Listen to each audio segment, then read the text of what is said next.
नमस्कार मित्रों। तो हिंदी साहित्य का इतिहास में आचार्य रामचंद्र शुक्ल की मूल पुस्तक का अध्ययन हम कर रहे हैं और आज हम प्रकरण 3 का अध्ययन करेंगे।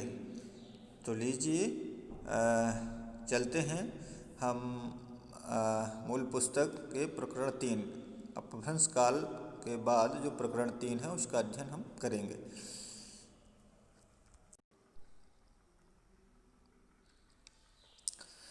तो मित्रों, प्रकरण 3 में देश भाषा काव्य वीर गाथा, इसका हम विस्तृत अध्ययन कर रहे हैं आचार्य रामचंद्र शुक्ल की पुस्तक से। ठीक है ना। तो चलिए देखते हैं। पहले कहा जा चुका है कि प्राकृत की रूढ़ियों से बहुत कुछ मुक्त भाषा के जो पुराने काव्य जैसे बीसल, देवरासु, पृथ्वीराज रासु आजकल मिलते हैं वे संदिग्ध हैं। इसी संदिग्ध सामग्री को लेकर जो थोड़ा बहुत विचार हो सकता है उसी पर हमें संतोष करना पड़ता है। इतना अनुमान तो किया ही जा सकता है कि प्राकृत पढ़े हुए पंडित ही उस समय कविता नहीं करते थे। जनसाधारण की बोली में गीत, दोहे आदि प्रचलित चले आते रहे होंगे, जिन्हें पंडित लोग गवारू समझते रहे होंगे। ऐसी कविताएं राजसभाओं तक भी पहुंच जाती रही होंगी।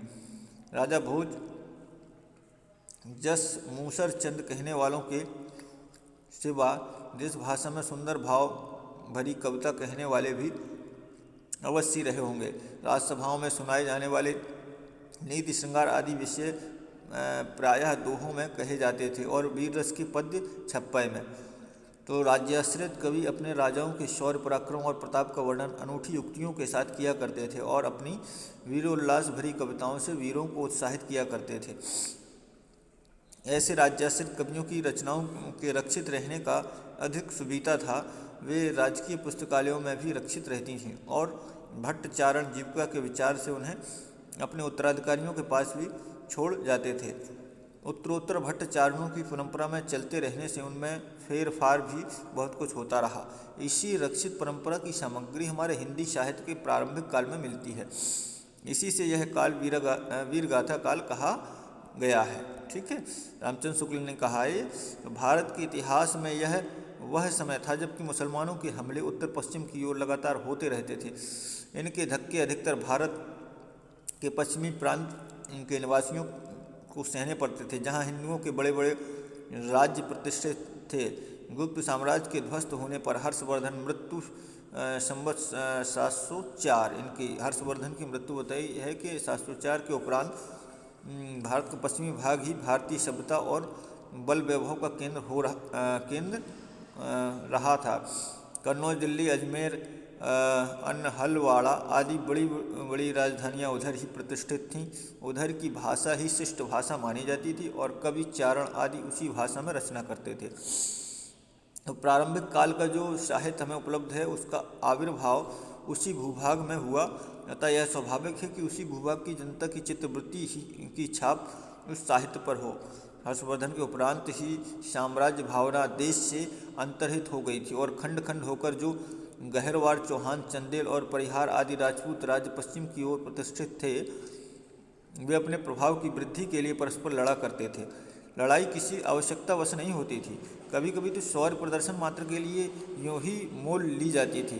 बीच बीच में मुसलमानों के भी हमले होते रहते थे। सारांश यह कि उस समय से हमारे हिंदी साहित्य का अभ्युदय होता है। वह लड़ाई भिड़ाई का समय था, वीरता के गौरव का समय था और सब बातें पीछे पड़ गई थीं। महमूद गजनवी मृत्यु संवत 1087 के लौटने के पीछे गजनवी सुल्तानों का एक हाकिम लाहौर में रहा करता था और वहाँ से लूटमार के लिए देश के भिन्न भिन्न भागों पर विशेषता राजपूताने पर चढ़ाइयाँ हुआ करती थीं। इन चढ़ाइयों का वर्णन फारसी तवारीखों में नहीं मिलता, पर कहीं कहीं संस्कृत ऐतिहासिक काव्यों में मिलता है। सांभर अजमेर का चौहान राजा दुर्लभराज द्वितीय मुसलमानों के साथ युद्ध करने में मारा गया था। अजमेर बसाने वाले अजय देव ने मुसलमानों को परास्त किया था। अजय देव के पुत्र अर्णोराज आना के समय में मुसलमानों की सेना फिर पुष्कर की बाटी लांघकर उस स्थान पर जा पहुंची जहां अब आना सागर है। अर्णोराज ने उस सेना का संहार कर बड़ी भारी विजय प्राप्त की। वहां मलेच्छ मुसलमानों का रक्त गिरा था। इससे उस स्थान को अपवित्र मानकर वहां आणोराज ने एक बड़ा तालाब बनवा दिया जो आना सागर कहलाया। आना के पुत्र बीसलदेव विग्रह राज चतुर्थ बीसलदेव समय में वर्तमान किशनगढ़ राज्य तक मुसलमानों की सेना चढ़ आई, जिसे परास्त कर बीसलदेव आर्यावर्त से मुसलमानों को निकालने के लिए उत्तर की ओर बढ़ा। उसने दिल्ली और हासी के प्रदेश अपने राज्य में मिलाए और आर्यावर्त के एक बड़े भूभाग से मुसलमानों को निकाल दिया। इस बात का उल्लेख दिल्ली के अशोक लेख वाले शिवालिक स्तंभ पर खुदे हुए बीसलदेव के विक्रम संवत 1220 के लेख से पाया जाता है।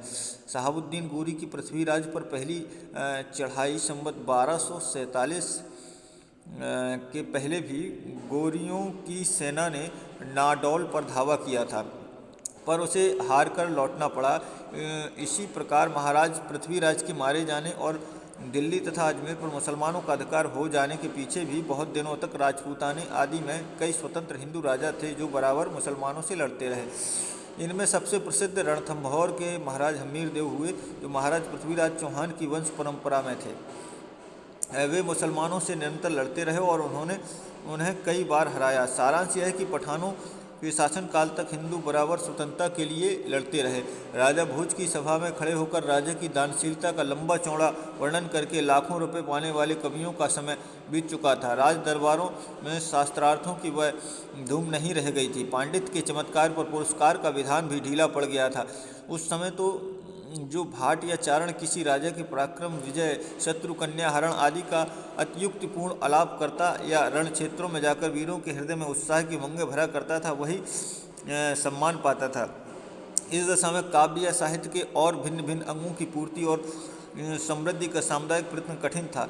उस समय तो केवल वीर गाथाओं की उन्नति संभव थी। इस वीर गाथा को हम दोनों रूपों में पाते हैं, मुक्तक के रूप में भी और प्रबंध के रूप में भी। फुटकल रचनाओं का विचार छोड़कर यह वीर गाथात्मक प्रबंध काव्यों का ही उल्लेख किया जाता है।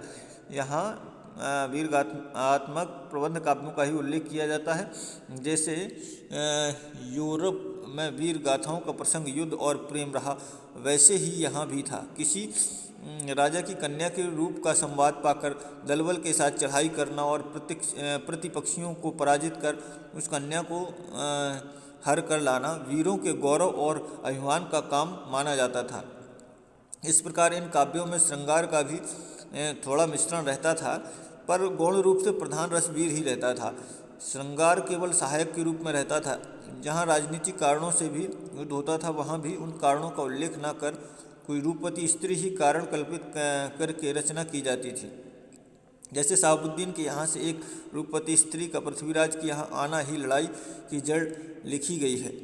समझ रहे हैं? शहाबुद्दीन के यहाँ से एक रूपवती स्त्री का पृथ्वीराज के यहाँ आना ही लड़ाई की जड़ लिखी गई है। हमीर का अलाउद्दीन की चढ़ाई का भी ऐसा ही कारण कल्पित किया गया है। इस प्रकार इन काव्यों में प्रधान अनुकूल कल्पित घटनाओं की बहुत अधिक योजना रहती थी। ये वीर गाथाएँ दो रूपों में मिलती हैं, प्रबंध काव्य के साहित्यिक रूप में और वीर गीतों के रूप में। ये साहित्यिक प्रबंध के रूप में जो सबसे प्राचीन ग्रंथ उपलब्ध है वह है पृथ्वीराज रासो। वीर गीत के रूप में हमें सबसे पुरानी पुस्तक बीसलदेव रासो मिलती है। यद्यपि उसमें समयानुसार भाषा के परिवर्तन का आभास मिलता है। जो रचना कई सौ वर्षों से लोगों में बराबर गाई जाती रही हो, उसकी भाषा अपने मूल रूप में नहीं रह सकती। इसका प्रत्यक्ष उदाहरण आल्हा है, जिसके गाने वाले प्रायः समस्त उत्तरी भारत में पाए जाते हैं। यहाँ पर वीर काल के उन ग्रंथों का उल्लेख किया जाता है जिनकी या तो प्रतियाँ मिलती हैं या कहीं उल्लेख मात्र पाया जाता है। ये ग्रंथ रासो कहलाते हैं। कुछ लोग इस शब्द का संबंध रहस्य से बतलाते हैं, पर बीसलदेव रासो में काव्य के अर्थ में रसायन शब्द बार बार आया है। अतः हमारी समझ में इसी रसायन शब्द से होते होते रासो हो गया। तो रामचंद्र शुक्ल के अनुसार रसायन शब्द का अर्थ, वो रासो शब्द का अर्थ रसायन से लिया गया है। ठीक है ना? चलिए फिर आगे देखते हैं। खुमान रासो है, तो खुमान रासो को हम अगली वीडियो में देखेंगे। तब तक के लिए धन्यवाद, नमस्कार।